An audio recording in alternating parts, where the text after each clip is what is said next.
తీసుకుంటారు, అవన్నీ తీసుకున్నారు. ఇప్పుడు ఒక సంజయ్ అన్న అంటే కేవలం ఒక మంత్రిగానో కాదు అన్న, మేము చెప్తున్నాం సంజయ్ సార్ అంటేనే ఎవరు కొత్త పదవిని వస్తుంది. చిన్నపిల్లవాని మీ మనవని వయసులో ఉన్నా కూడా సంజయ్ అన్ననే.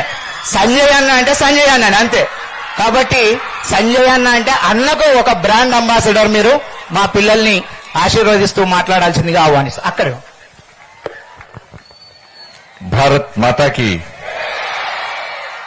గట్టిగా అనాలి, రెండు చేతులు పైకెత్తనాలి.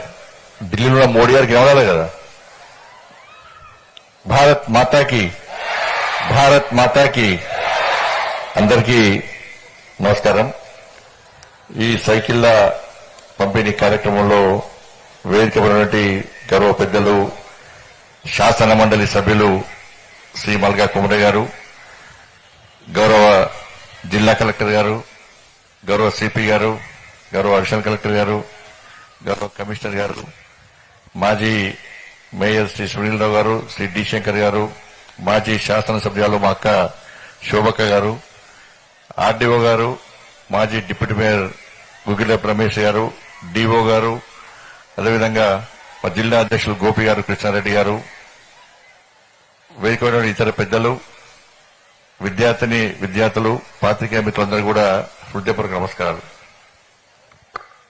ఇది ముందుగా ఇటువంటి స్ఫూర్తి, సమాజానికి సేవ చేయాలి, మిమ్మల్ని గెలిపించిన ప్రజలకు ఎప్పుడు అందుబాటులో ఉండి వాళ్ళని సేవ చేసే ప్రయత్నం చేయాలి, వాళ్ళని ఆదుకునే ప్రయత్నం చేయాలి, వాళ్ళ సమస్యలు చేదోడు వాదోడుగా ఉండాలని చెప్పి మాకు స్ఫూర్తి నింపినటువంటి మన ప్రియతమ నేత దేశ ప్రధాని నరేంద్ర మోడీ గారికి ఈ వేదిక ద్వారా ముందుగా వారికి కృతజ్ఞతలు తెలియజేస్తూ, వారి యొక్క ఆశీస్సులతోనే ఈరోజు మాలాంటి కార్యకర్తలందరూ కూడా మాకు తృణమో ప్రణమో ఈ సమాజ సేవలో భాగస్వామ్యం అవుతున్నాం. మాకు స్ఫూర్తి మాకు నరేంద్ర మోడీ గారు, వారి యొక్క ఆదేశం, వారి యొక్క ఆలోచన, వారి యొక్క సంకల్పం, వారిచ్చినటువంటి ఆదేశం ప్రకారం ఈరోజు ఈ సేవా కార్యక్రమంలో మేము భాగస్వామ్యం కావడం నిజంగా చాలా అదృష్టంగా భావిస్తున్నాం. చాలా మంచి కార్యక్రమం. వాస్తవానికి ఈ సైకిళ్లు ఇచ్చేటువంటి వితరణ చేసేటువంటి కార్యక్రమానికి ప్రధాన కారణం మన జిల్లా కలెక్టర్ గారు. బేటీ బచావో బేటీ పడావో కార్యక్రమంలో నేను, సిపి గారు, గౌరవ కమిషనర్ గారు కూర్చున్నప్పుడు ఒక 100 సైకిల్స్ ఇచ్చినప్పుడు మంచి ఫీడ్బ్యాక్ వచ్చింది. అప్పుడు అందరం కలిసి కూడా గర్ల్స్ కి ఇవ్వాలని చెప్పి, బేటీ బచావో బేటీ పడావో స్కీమ్ కింద గర్ల్స్ కి ఇవ్వాలని చెప్పి ఆ రోజు అనుకున్న తర్వాత మళ్లీ ఆలోచన వచ్చి గర్ల్స్ తో పాటు బాయ్స్ కూడా 10th క్లాస్ చదివేటువంటి ప్రతి ఒక్కరికి ఇచ్చే ప్రయత్నం చేద్దామని చెప్పి ఆలోచించిన తర్వాత ఈరోజు కరీంనగర్ పార్లమెంట్ కాన్స్టిట్యున్సీలో గవర్నమెంట్ స్కూల్లో చదువుతున్నటువంటి, దాంతోపాటు శిశు మందిర్ స్కూల్లో చదువుతున్నటువంటి 10th గర్ల్స్ బాయ్స్ కి అందరు కూడా ఇవాళ సైకిల్ ఇవ్వాలని చెప్పి ఆ కార్యక్రమాన్ని ఈ రోజు ప్రారంభించుకోవడం చాలా సంతోషంగా. ఇది ఏది ప్రభుత్వ స్కీమ్ కాదు, నేను సొంతంగా డబ్బులు ఇవ్వడానికి నేను కోటీశ్వరి కాదు. ఇది సిఎస్ఆర్ ఫండ్స్. పెద్ద పెద్ద కంపెనీస్ తో మాట్లాడి వాళ్ళు ఏదో పని కోసం మా దగ్గరికి వచ్చినప్పుడు మీ డబ్బులు ఉండడం ముఖ్యం కాదు, మీ ఫండ్స్ కూడా సమాజానికి ఇచ్చే ప్రయత్నం చేయండి, 10 మందిని ఆదుకునే ప్రయత్నం చేయండి అని చెప్పి నేను రిక్వెస్ట్ చేసిన తర్వాత మురళి గారు, అదేవిధంగా రాము గారు, చారినకొండ శ్రీధర్ గారు, వాళ్ళు ముగ్గురు స్పందించి తప్పకుండా పేద విద్యార్థులకు సైకిల్స్ ఇవ్వాల్సిన బాధ్యత మా మీద ఉంది కాబట్టి ఇస్తా అని చెప్పి వారికి ముందుకు వచ్చింది. కాబట్టి వారికి వేదిక ద్వారా ప్రత్యేకంగా కృతజ్ఞతలు తెలియజేస్తూ, ఇలా ప్రభుత్వ పాఠశాలలు అంటే నిజంగా ప్రభుత్వ పాఠశాలలో చదువుకోవడం అదృష్టవంతులు మనం. ఎందుకంటే బీడీలు, ఎంఈడీలు, పెద్ద పెద్ద డిగ్రీలు చేసినటువంటి ఉపాధ్యాయులు మన ప్రభుత్వ పాఠశాలలో చదువు చెప్తా ఉంటారు. అటువంటి పాఠశాలలో వాళ్ళు చదువుకోవడం అదృష్టంగా భావించాలి. పేదరికం ఎప్పుడు దేనికి అడ్రాదు.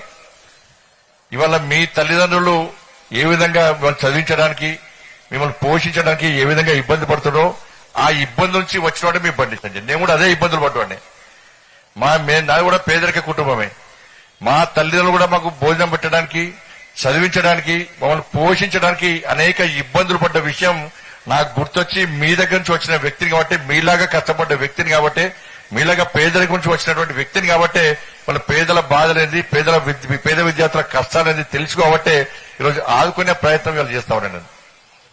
నేను కూడా కాపువాడలో పుట్టినా, కనీసం తిండికి లేకున్నటువంటి పరిస్థితి. ఉదయం లేచి శాఖకు పోవడం, తర్వాత దేవాలయానికి పోయి దేవుని మొక్కోవడం, తర్వాత శిశుమందిరి పాఠశాలకు పోవడం, కనీసం తిండి ఉంటుందా లేదన్న పరిస్థితి. ఎందుకంటే మా నాన్నగారు కూడా ప్రభుత్వ ఉపాధ్యాయుడు, మా అమ్మగారు కూడా ప్రైవేట్ స్కూల్లో పనిచేసి కష్టపడి మమ్మల్ని చదివిన వాళ్ళందరూ కూడా. కాబట్టి ఎక్కడ ఎన్ని ఇబ్బందులు వస్తే కూడా మా తల్లిదండ్రులు ఎప్పుడు మేము బాధపడలేదు. ఇవాళ మీరెట్లా కష్టపడి చదువుతున్నారో అప్పుడు మేము కూడా అదే స్థాయి నుంచి వచ్చాం. కాబట్టి వాళ్ళ పేద విద్యార్థుల ఇబ్బందులు తెలుసు, కష్టాలు తెలుసు. కాబట్టి ఇవాళ 10th క్లాస్ చాలా ముఖ్యం. ఉదయం స్పెషల్ క్లాసెస్ ఉంటాయి, సాయంత్రం స్పెషల్ క్లాసెస్ ఉంటాయి. మనం పాఠశాలకు ఆటోల్లో పోలేని పరిస్థితి, గ్రామాల్లో ట్రాన్స్పోర్టేషన్ సరిగా లేని పరిస్థితి. కాబట్టి ఉదయం క్లాసులకు వెళ్ళాలంటే లేట్గా పోతాం, క్లాసులు మిస్ అవుతాయి. ఈవినింగ్ ఇంటికి రావాలంటే చీకటి అనేది చాలా ఇబ్బంది వస్తుంది. డ్రాప్ అవుట్స్ ఎక్కువ అవుతున్నాయి. కాబట్టి ఇలా ఎట్టి బస్సులో ఈ విద్యార్థులను ఆదుకోవాలనే ఉద్దేశంతో ఈ సైకిళ్లను అందించాలని చెప్పి ఒక లక్ష్యాన్ని, ఒక సంకల్పం తీసుకొని ఈరోజు సైకిళ్లను అందించే ప్రయత్నం మనం చేస్తా ఉన్నాం ఇవాళ. దీని ద్వారా వచ్చే సంవత్సరం ఇంకా అడ్మిషన్స్ పెరిగే అవకాశం ఉంటుంది. అడ్మిషన్స్ ప్రభుత్వ పాఠశాల అడ్మిషన్స్ పెంచాలన్న ఆలోచనతో కూడా ఈ కార్యక్రమాన్ని తీసుకోవడం జరిగింది. ఇలా ఫలితాల విషయానికి వస్తే గౌరవ కలెక్టర్ గారు చెప్పినట్టు గతంలో ఉత్తమ ఫలితాలు ప్రభుత్వ పాఠశాల ద్వారా మాత్రమే వచ్చినాయి. మనం ఎక్కడ కూడా ప్రభుత్వ పాఠశాలలు 1, 1, 1, 2, 2, 3, 3 ర్యాంకుల కోసం పనిచేసే పాఠశాలలు ప్రభుత్వ పాఠశాలలు కాదు.